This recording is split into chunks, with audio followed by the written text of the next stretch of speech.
मोदक का 50 रुपीस का दे दीजिए। हाँ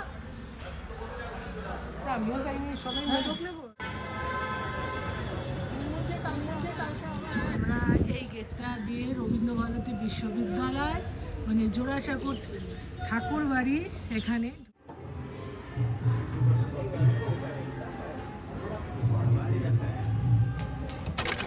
স্টেশনে নেমেছি। এটা হচ্ছে মহাত্মা গান্ধী রোড। এখান থেকেই যাব সিদ্ধিবিনায়ক টেম্পলে। পুরো পুরো ব্লগটা শেষ অবধি কিন্তু আমার সাথে থাকবে।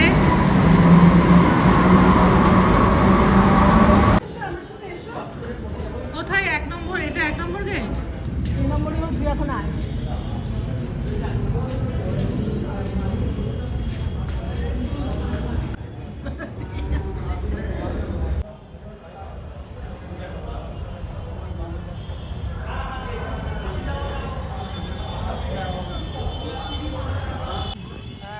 এইসবের মতন নয়। এই যে আমরা আজকে আবার বেরিয়ে পড়েছি এইখানে। হ্যাঁ হ্যাঁ বল কোন দিকে?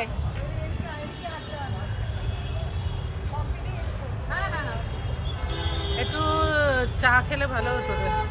সামনে নিশ্চয়ই পাবো। না না সামনে এমনি যেগুলো আছে। বাবা আজকেই রোদটা চড়া উঠতে হলো বল। ছাতা নিয়ে আসবো। প্রচন্ড রোদ প্রচন্ড। বস এইটা কি? এটা কি বল? মহাত্মা গান্ধীকে না রে চার্চ না না না কে জানে কি আছে। যাই হোক মেডিকেল কলেজের কোনো আমি তো ফার্স্ট টাইম এই দিকটায় আসছি। চা দেখেই ব্যাস এখানে দাঁড়িয়ে পড়েছি। আর তার সাথেই দেখছি সকালে জল খাবারের জন্য সব রেডি। এখানে হিঙের কচুরি, জিলিপি আরো অনেক কিছুই রয়েছে। তো চা খেয়ে আমরা এগিয়ে চলেছি মন্দিরের দিকে। আর যেতে যেতে দেখছি নর্থ ক্যালকাটা, যেটা এখনো অব্দি এই টাঙা রিক্সা এখনো অব্দি চলে। দেখতে ভালো লাগে কিন্তু চড়তে নয়, কারণ এই মানুষগুলোই টেনে টেনে নিয়ে যাবে, সেটা ভালো লাগে না। যাই হোক আমরা এখন পৌঁছে গেছি শ্রী সিদ্ধিবিনায়ক মন্দিরে। সোজা মেট্রো করে এখানে কিন্তু চলে আসা যায়, খুব একটা কিন্তু মেট্রো থেকে দূরত্ব নয় এই মন্দিরটা। মহাত্মা গান্ধী স্টেশনে মেট্রো স্টেশনে নামলে পায়ে হেঁটে কিন্তু এই মন্দির জাস্ট 5-7 মিনিটের রাস্তা, এখানে পৌঁছে যেতে পারো। এই হচ্ছে ভেতরের ওই দিক দিয়ে ভেতরে যাওয়ার রাস্তা। এইদিকে অলরেডি প্রসাদ বিতরণ হচ্ছে, সেটা আমরা পরে নেব। বলছি কি এখানে রাখা যাবে? আরে ওখানে পয়সা দেবো তোকে।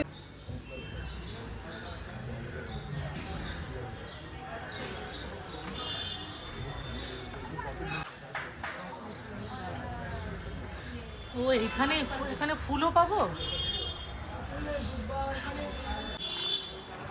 আজকে আমরা খুব ভালো দিনে এসেছি। এই দিনে সারাদিন আজকে বৃহস্পতিবার, বুধবার নর্মালি খোলা থাকে, কিন্তু আজকে বৃহস্পতিবার, আজকে সারাদিন খোলা আছে এই কারণে যে আজকের দিনে মন্দির স্থাপিত হয়েছিল। এখান থেকে ফুল প্রসাদ নিয়ে আমরা ভেতরে ঢুকবো। मोदक मोदक मुझे मोदक का 50 रुपीस का दे दीजिए। हाँ আমিও যাইনি, সবাই মোদক নেবো, একটু লাড্ডু নেবো। ने না আচ্ছা ও এরকম ভাবে। হ্যাঁ, ওর মধ্যে কি আছে? মোদক আছে। मोदक 4 पीस मोदक। আচ্ছা নেই, মেরে কো 5 পিস দি। এটা একটা ডালির মধ্যে দিলে না ভালো হতো। সরি বাহাতে নিলাম। एक दुर्वा दे दीजिए, 2 लड्डू दे दीजिए। হ্যাঁ হ্যাঁ হ্যাঁ থ্যাংক ইউ थैंक यू। नहीं आप लोग आधा 1 घंटा लेके बैठे रहेंगे तो फिर बहुत मुश्किल हो जाता है। बहुत लोग रुकता है ना बहुत देर। 38 চল আজ তো দিনভর মন্দির খোলা है না? আজকে হ্যাঁ পুরো খোলাই আছে বলছি যখন। ও এদিকে এখন জানি না ভেতরে ইয়ে করতে জয় গণপতি বাপ্পা, ওটাই তো বুঝতে পারছি না। মন্দিরের ভেতরে পৌঁছে দেখলাম যে ঠাকুরের জায়গাতে পর্দাটা টানা রয়েছে। তারপর শুনলাম যে ঠাকুরের বস্ত্রটা মানে চেঞ্জ করা হচ্ছে। আর পুরোটা ঘুরে ঘুরে মানে দেখছি যে কি ভালো, কি সুন্দর করে সাজিয়েছে এই জায়গাটা। পুরোটা ফুলের ডেকোরেশন করেছে। অনেকে নিজেরা নিজেদের মতো নারকেল দিয়ে ওখানে পুজো করছে। আর পুরোটা এত সুন্দর সাজিয়েছে, আমরা জানতাম না, কিন্তু এত ভালো দিনে পৌঁছে গেছি নারকেল দিয়ে যে আজকে ছিল এই মন্দিরের মানে মন্দির স্থাপত্য হয়েছিল এই দিনটাতে। আর এদিকে এখন খুলবে, এই দেখো আস্তে আস্তে করে সব নেবে। পর্দা সরানো হচ্ছে, ঠাকুরকে কাপড় চেঞ্জ, বস্ত্র চেঞ্জ করা হয়ে গেছে। আর খুলতে না খুলতে সত্যি এত সুন্দর লাগছিল আহ সিদ্ধিবিনায়ক জিকে দেখতে, গণেশ ঠাকুরকে দেখতে, যে সেটা ভাষায় প্রকাশ করার নেই। মানে স্বচক্ষে সামনে দাঁড়িয়ে দেখছি, অপূর্ব অপূর্ব লেগেছে। এত সুন্দরভাবে সাজানো গোছানো মন্দিরটা, সামনে অনেক রকমের ফল দিয়ে খুব সুন্দর করে সাজানো ছিল। এখানকার যারা পুরোহিত পণ্ডিতজিরা রয়েছেন খুব সুন্দরভাবে কিন্তু পুজোগুলো নিয়ে ওরা পুজো দিচ্ছে। কোনো রকম দক্ষিণা বা অন্য কোনো কিছুর কিন্তু আমাদের কোনো প্রবলেম কিচ্ছু হয়নি, মানে আমাদের কোনো রকম অসুবিধার কিছু হয়নি। এখানটায় দেখো এত সুন্দরভাবে, এখানে হয়তো কেউ পুজো দেবে তার জন্য এই জায়গাটা ওইভাবে সাজানো রয়েছে। আর এদিকে হনুমানজির মন্দিরও রয়েছে ওর মধ্যেই। আর পাশে শ্রীরামজিরও একটা সুন্দর ছবি দিয়ে খুব সুন্দরভাবে সাজানো গোছানো রয়েছে। এই পাশটা হচ্ছে যজ্ঞের জায়গা। আমরা আমাদের মতন করে ঠাকুরের কাছে পুজো দিয়েছি, মনে শান্তি নিয়ে। ওখানে এত সুন্দর পরিবেশটা, ওখানে বসে এই যে এখানে আয়োজন হচ্ছে, এটা সিন্নি মাখা হচ্ছে। কোনো এক মারোয়ারি ফ্যামিলি এখানে যজ্ঞের, এখানে যজ্ঞটা হবে সেটা এনারা দিচ্ছেন আর কি, মারোয়ারি ফ্যামিলিরা।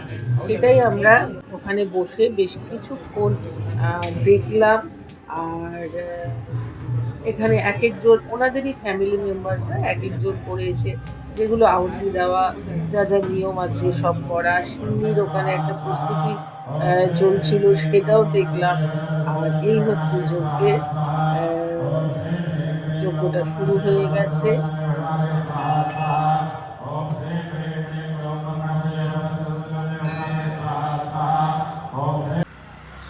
এটা হচ্ছে গণেশ মন্দিরের ঠিক পাশেই মার্বেল প্যালেস বলে না, মার্বেল প্যালেস, কিন্তু এটা মানডে আর থার্সডে বন্ধ। এখানে নোটিশ দেওয়া আছে কিছু, আর্ট গ্যালারি। এক্ষুনি পড়ে যাচ্ছিলাম। ও আচ্ছা, এখানে পুরো ডিটেলসটা আছে, 10টা থেকে 4টে অবধি, close on Monday and Thursday by order. তারপরে ছবি তোলা নিষেধ, ভেতরে আমরা তাই যেতে পারলাম না। আধার কার্ড নিয়ে এসেছিলাম, তাও আমরা যেতে পারলাম না। একটু ভেতরে ঢুকতে পারবো না? ও আচ্ছা, ঢুকতে দেবে না এনারা, তাই বাইরের থেকেই একটু তুললাম। ঠিক আছে ঠিক আছে।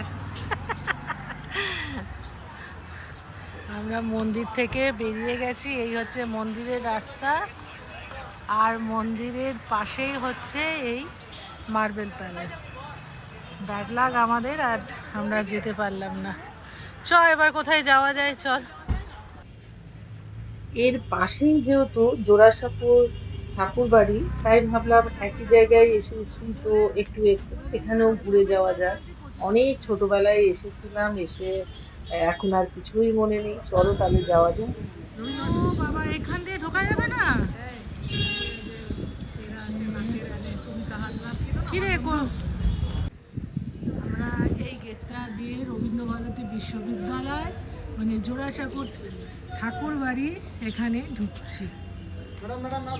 ও আচ্ছা, ঢুকতে ঢুকতে কিন্তু দেখতে পেলে যে ওখানে যে সিকিউরিটি আছে একেবারে আমাদের মোবাইলে ছবি তোলা ভিডিও করা সব বন্ধ করে দিল।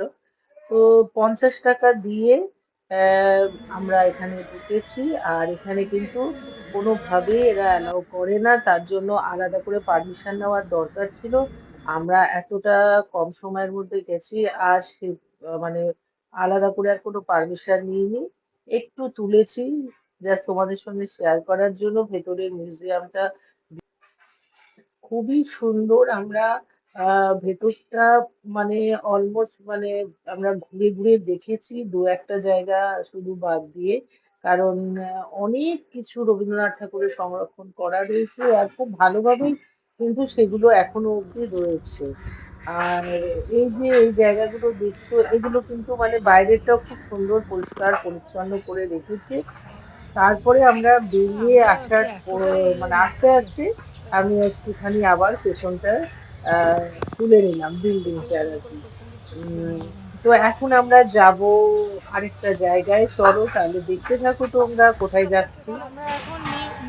আমরা এখন নিমতলা যাচ্ছি কি? না না, দুর্গেশ্বর শিব মোটা বাবা। আমরা এখন মোটা বাবাকে দর্শন করতে যাচ্ছি। মোটা মহাদেব 350 বছরের পুরনো।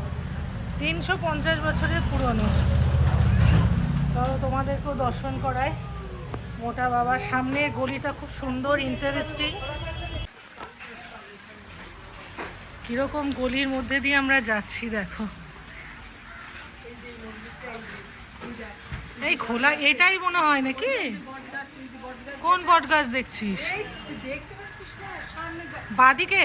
বাঁদিকে দেখা, এই যে বটগাছের হ্যাঁ ভিতরে নেমে ওটাই তো বলছি। ও মা, এটার ভিতরে মন্দিরটা আছে। আরে বাবা, রে না। ওই ভেতরে দেখ মন্দিরটা। দাঁড়া দাঁড়া দাঁড়া বোন, এটা তুই খুব ভালো জায়গা আনলি। ওরে বাবা, কি সুন্দর, অনেক পুরনো। মন্দিরটাকে পুরো বেঁধে আচ্ছা এইবার এখান দিয়ে যাব ওর ভেতরে? না না, ভেতরে সামনে দিক খোলা। আরে বাবা, হ্যাঁ এটা এখন এটার কি এটাই গেট? মানে এখান দিয়ে ও সামনে গেট। সামনের দিকে? আরে বাবা, দেখা যাচ্ছে? চলো তাহলে একটু দেখি। रूप देखो शिव जी का, आप समझ नहीं पाओगे ऐसा कैसे। जमीन से लेकर ऊपर तक भगवान मन्नत मान के কি সুন্দর। बहुत पुराना मंदिर। देखो यहाँ पर এখান দিয়ে দেখা যাচ্ছে, খুব সুন্দর দেখা যাচ্ছে, খুব সুন্দর দেখা যাচ্ছে।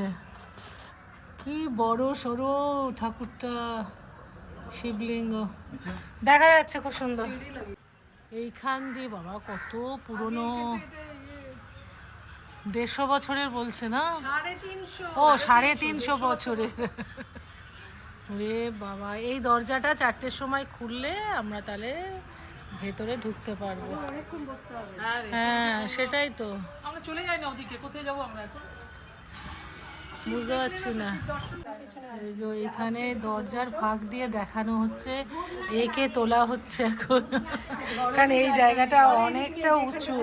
এখানটা আগে ওঠো। তুই ওইদিকে একটা সাপোর্ট, এই যে বাঁ দিকে ধরে, হ্যাঁ এবার ওঠ ওঠ, ঠিক, হর হর মহাদেব করে, হ্যাঁ ব্যাস। এইবার দেখ, এইবার দেখ, পেছনে তোরা একটু করিস। আছি ও সাপোর্ট দিয়ে গেছে। হ্যাঁ দেখলি তো, এখানে খুব সুন্দর দেখা যাচ্ছে, খুব সুন্দর দেখা যাচ্ছে। ওই সিঁড়ি দিয়ে উপরে উঠে তবে শিবের মাথায়। ও ইস, দেখ একটু ধরবো ঠাকুরকে, একটু ইয়ে করলাম। তাহলে ওখানে বসতে হবে। এখন কোন জায়গায় যাব বলছিস যে আবার? ওটাতে তো পাম্পি দিয়ে এটা কি কোন জায়গাটা, কি মহাদেব? দুর্গেশ্বর মহাদেব মোটা মহাদেব। দুর্গেশ্বর মহাদেব মোটা মহাদেব। উনি যাবেন কিনা জিজ্ঞেস করুক না। তো যাবি না তো বাবা, যা তারপর এলাকা প্রদর্শনে যাচ্ছে। আরেকটা এলাকায় যাচ্ছি। আজকে নর্থ কলকাতা আমরা পুরো ঘুরছি। হ্যাঁ বেশ কিছুটা জায়গা, সব দর্শনীয় স্থানগুলো দর্শন করছি। তোমাদের সাথে আবার পরে ব্লগে দেখা হচ্ছে। এটা দেখিনি আজ, এটা এখন এত বছর ধরে। কন্টিনিউ চলতে থাকবে। আমাদের খুব পরিচিত একজনের বাড়িতেও যাব, দেখা করব, সবই থাকবে। আরে ও বারবার বলছে ওর পাশেই বাড়ি, ওর পড়াশোনা চলো তাহলে তোমাদের সাথে চা খাবো বলে। পরে আবার দেখা হচ্ছে। টাটা। আরে ওর বাড়ি